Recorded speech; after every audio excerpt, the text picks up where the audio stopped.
two-wheel drive. Interesting choice. All right, so as you can see, we've really articulated the wheels here, as you can see. Oh my God. Let's watch that left side. Ooh, it's so close on that left. Wow. Wow. All right, just power through slowly. Oh. This is really technical. That's awesome. Uh-oh.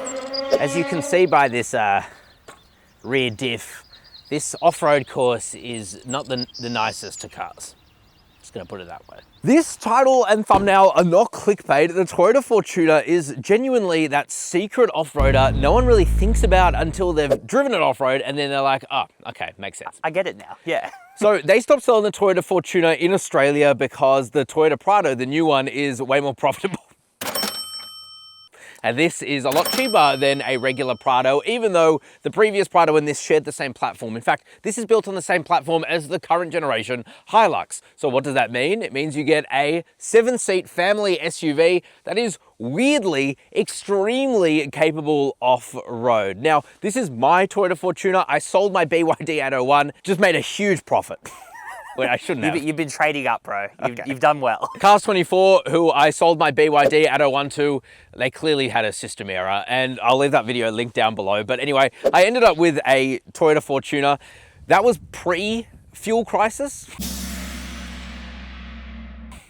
And now I own a diesel Fortuner. So I reckon the Atto 1's gone up in value, and this has definitely gone down. Yeah. Maybe, or maybe not, because frankly, this thing is absolutely insane off-road. So today we've taken it to our 4x4 proving track, and we're gonna see what is it like off-road. You're gonna see what's it like off-road, because frankly, it is absolutely mind-blowing. So let's talk about what makes this thing a good off-roader. Let's do it. Before we go any further though, a huge shout out to Youi. Thank you very much, Youi, for sponsoring today's video. For insurance that's a bit more U-shaped, make sure you scan the QR code on your screen now, or click the link in the description below, or just head to youi.com.au. And thank you very much, Youi, for sponsoring today's video. All right, so let's start with what makes this thing actually so good. And that is, of course, in part at least, the engine. So 2.8 litre turbo diesel. It is the 1GD. It is shared with the Toyota Hilux. And in like 2019 or so, this was updated to have 150 kilowatt of power, 500 Newton meters of torque. So they bumped up the power and torque. Frankly, this is the best 4-cylinder turbo diesel you can buy in terms of longevity and reliability. They did have issues with the DPF, where the 5th fuel injector would fail and the DPF would fail, and that was pretty bad for the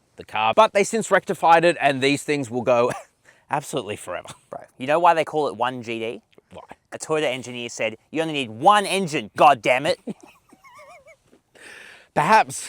I can't argue with that story, and neither can you. So yeah, this thing is absolutely phenomenal, and you'll see that when we take it off-road, and that is a huge reason why people buy these, and actually why, I know Daddy Jacob joked, they're dropping in value, but anything with this engine actually holds its value extremely well, because you really can take this thing around Australia 1,300 times and you'll probably be just fine. Now, this thing is completely stock except for one modification I've made to the car, which is actually putting on Bridgestone Jeweler all-terrains AT002s. They were provided to us by Bridgestone, so thank you very much, Bridgestone. But it's really important that when you are taking a car off-road that you have decent tires. And I'll be honest with you, okay?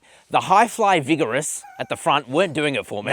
No, they weren't vigorously tickling our pickle. They were genuinely awful tires. These are incredible tires. I've now had them on a couple of my cars, including the Jack T9, and it really does make a huge difference to how something goes off-road and on-road as well, because they are like 80% on-road tires. So thank you again very much, Bridgestone, and I'll leave a link in the description below for you guys.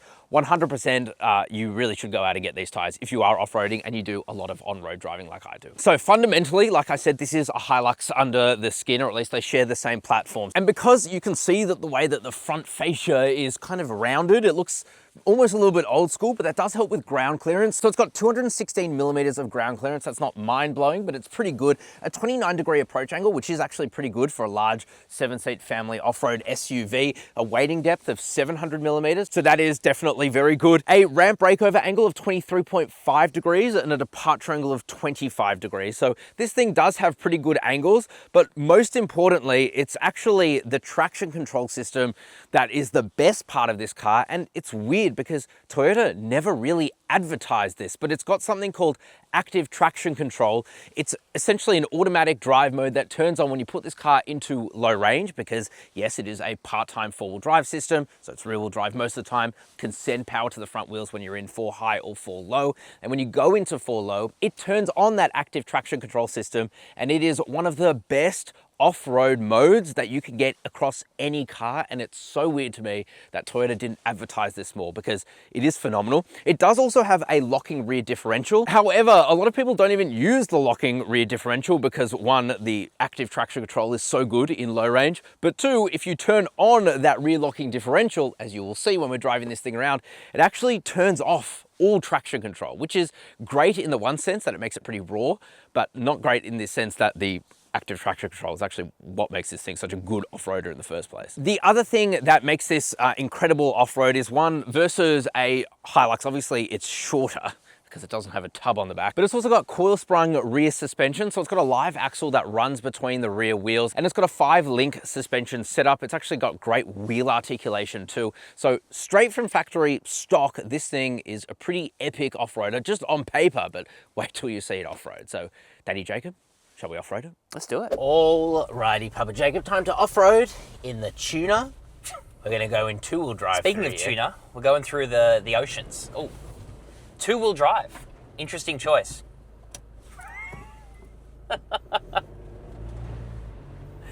4 high seems to be moving the needle. We're not in it yet. This was two-wheel drive. Oh, really? Yeah. No way.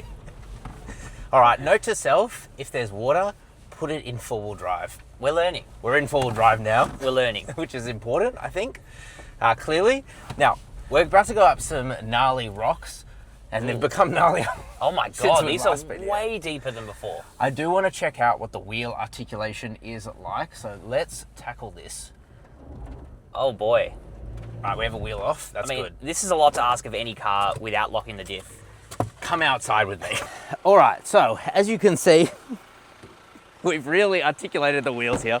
Holy crap, that thing is slammed, dude. The cool thing is, because it has a live axle, and you can see it in action here, there's always going to be one wheel on the ground unless you're, on the side or out the back. So as you can see, the wheel here is tucked up pretty high. We have some pretty good wheel articulation here, which will definitely mean that on this side, as you can see, oh my God, the wheel is very much, it's left the ground, right? It's left the stratosphere, mate. We're in an atmosphere here. And as you can see here, it's got an interesting placement of the spring. It's mounted to the chassis, so the ladder frame, which is different to a lot of other vehicles in this segment. And what that means is that off-road, it's actually really good. It's got a lot of torsional rigidity, but on-road, it does kind of translate to some... It's stiff. It's got a stiff ride. The other thing that happens as well when you've got a body like this is twisting, and you want to make sure that the IMV chassis, the frame under here, is good.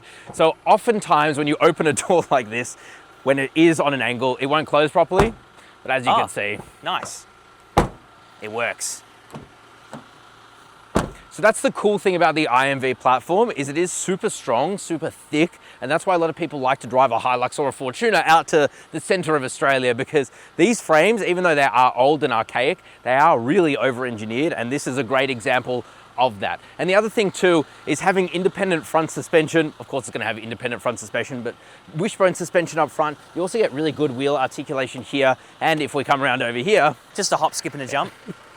You can see that it's still touching the ground. So yeah, the wheel articulation and the body structure and all of that is seriously really, really good on a Fortuner. And also, even though there's a huge amount of pressure here on this side, you can hear, I mean, the doors sound tinny, but that's a Fortuner thing. It's super duper rigid. You don't find that on a lot of vehicles at this class. Let's drive it up. Now, I know I played it cool a second ago going through that water crossing, not in four-wheel drive. That should have been in four-wheel drive, first of all. But yeah. Second of all, it just goes to show you the importance of having good tires. The only reason we got through that is because we had good tires with grip. Yeah, if we were in the other ones, we would have been vigorously spinning the wheels, if you know what I'm saying. 100%. So let's put this thing into 4 low now. Very easy to do. And you can see here... Wow, that engaged super quickly, and that's with a wheel lifted. Exactly right. And look what happens when I lock the rear diff. You can see it says traction control turned off. This is what I'm talking about. It's got the active traction control. You don't... I was in neutral, I was rolling. You don't want to lose that. So let's see how this traction system goes. And you're going to hear it braking the wheels, this is what it does, and it does an epic job of it. And dude, this is where this powertrain is so good because it's like such smooth torque. And so torquey. And available from a very low RPM, and 500 Newton meters of torque from a 4-cylinder is very impressive. Yeah. So it's good that it's got it, and you can just see it's climbing over this. Like, this is gnarly shit we're going over right This now. is effortless, man. This is, in a Jimny, this was like we were fighting for our lives. Exactly right, and you can just feel it doesn't bog down. It can sense when it's slowing down, and that's when it will start to break the wheels that don't have any grip. So you send it all to the wheel that does. Here's a technical part. I'm just going to power through it slowly. Yeah, you can hear the traction control working it out. Amazing. That was all the car. And this is the point. It's almost like you don't ever need to lock the rear diff, even though it's got the mechanical locking rear differential. In the Fortuner or even a Hilux, you just don't really need to because the traction control systems are so good. And by the way, these were done in Australia, at least for the Australian models. So yeah, it's pretty impressive.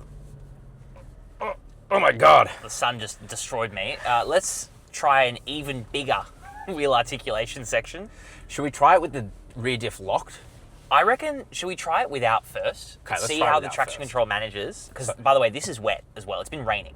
So I expect traction to be really bad. I think we hit the bump stops there. Wow. Let's watch that left side. Ooh, it's so close on that left. Wow. Wow. All right, let's power through slowly. This is really technical. That's awesome. That's great. It's just done it. It's just done it. It made it look easy. That was more intense than it's ever been. It's been raining a lot and people don't respect these tracks, so Yeah. they get pretty crazy. Should we try that? All right, let's try that one as well. This is even worse now. Maybe. Son. We don't know. We haven't done this one before. We avoid it because it's so intense, but let's try it. So again, our back right wheel has left off, but the traction just pulls you through it all. Again, this is So completely good. stock. The car actually comes with either Bridgestone Jeweler all-terrains or Dunlop all-terrains, anyway, from factory, and it's just so capable. I'm at a loss for words. But I Amazing. want to see how it goes when you lock the rear diff and it turns off that traction control system, because that is really what is making this thing so incredible. And let's see if it's just as good. Have we done that section without a rear diff lock before? I don't think feel so. like we always lock the diff. It's Yeah. quite sketchy. Yeah. All right, let's try that again. This time with the rear diff off. By the way, I got to give a shout out to the eco and power buttons, because they must be made for geriatrics. They're just the size of a house. You could press that with your whole hand. You could fist that button, you know? All right, our traction is now off, as you can see. Let's go up here again. And I think what we're going to notice is that the front end struggles a lot more because it will just free spin. But the rear end, of course, is going to be mechanically locked. Oh my God, the angles that this wow. will achieve here is... I know. There you go. Okay, you can feel the back end. Wow. See? That's crazy, man. See? So the way that they've done that traction system is just unreal. so good. Let's reverse a little bit and try that again. So with the diff locked, it's actually worse. In some cases like Like this, in this specific case, just spinning up the rear wheels. Now, Yeah. let's unlock that. Our traction is back on. Wait for the diff to unlock. Hang on. Let's turn off these parking sensors. Thankfully, it's a button, unlike most cars. we don't have to dig through any menus. Let's reverse back out a little bit. Okay, it's out. Our traction control's back on. And you'll Cool. see here, this is where we got stuck. Wow, dude. That's sick. And this is the thing about the Fortuner and why That's it's mad. so underrated. So many cars would just not be able to pull through unless you had like the front, center and rear diff Yeah, locked. exactly. This can just use its traction control system to get you out of some of the stickiest situations that a mechanical diff just couldn't. Wow. Maybe BYD should take some pointers from the Fortuner Honestly. for their Shark. That's amazing. This is a PSA to all Fortuner owners out there. Don't use your rear diff unless you absolutely have to. Yeah, unless your back wheels are the problem, it's honestly almost not even worth Are it. you ready to scrape your own Fortuner, man? I hope not. Let's see. Every car we go over here in scrapes, just because of the This angle doesn't of have the this. best ground clearance. To eat your words. What? Eat your words. Okay, I'm sorry. All right. I take it back. Now we have some sharp, jagged rocks. It never ends. The torture never ends. So again, Okay. we don't have our diff locked. Dude, the traction control is next level. It just pulls you through. And obviously it's not just traction control. It's obviously the platform of this thing as well is just extremely capable. But it's just absurd how good they've gotten that off-road mode, which they never advertise properly. Like, you wouldn't know about it. You wouldn't know that this has an off-road mode because every car you have to press a button, right? 100%. But not here. And no doubt it is aided by having much better tires. Like, I think that makes such a difference. You can't, discount how much of a difference that plays. Now, the only issue with the God, GX, there's a lot of water. and I don't know if you call it an issue, by the way, it's still got hydraulic steering. The issue is that it doesn't come with hill descent control. Is it an issue? God damn it. Not That's really a deal for me. breaker. That's a deal breaker for me, bro. That's why I didn't buy one. Now, this isn't too wet here. Okay. 700 mil of wading depth. I mean, that's less than 700 mil, we can confirm. This This might not be. should be. Let's cross our fingers. I'm a bit scared because oh wow, this is actually really high. Oh my god. Whoa. Oh my god. It is lapping. Dude, I'm so impressed. Now, the final test, the big test. Can it go up in reverse? With a rear diff locked. Or will we be calling a tow truck? This is the killer of diffs. They don't typically like it, but a 4x4 needs to be able to go up an incline Oh my god. with the rear diff locked and hoping for the best. Here we go. Is it locked? It's locked. We're away. So this is a really steep hill. We take cars up reverse here because some utes like the Jack T9 have been known to blow a rear diff by reversing with it locked. So, Oh my god. will it lock? Well, we'll brake. There's one way to find out. I don't know, man. This is doing an epic job. So easy, man. It's honestly. like effortless. Yeah. This is hardcore stuff. You guys saw the diff earlier, okay? Things Don't are, hit the tree. things are known to break. And it's just Where'd that tree come from? done it. Honestly, this thing is really impressing me, man. What else would you need if you want like an off-road family SUV? Particularly if you're actually going to take it off-road. Yeah. This is so capable. It blows my mind. And I think with that, let's get into our final thoughts. Let's. So, I wasn't lying, guys. This is an absolutely epic off-roader, an absolutely incredible thing off-road, and the fact that you can get these now in the 40,000s with my one here was 47,000 GX base model with only 50,000 Ks on it. It is an absolutely epic weapon off-road, and you just wouldn't expect it by looking at it because it's not the prettiest car in the world. It's not the greatest looking thing, but my gosh, it can go off-road really well. Isn't it crazy that this is like almost the same price as a Jimny?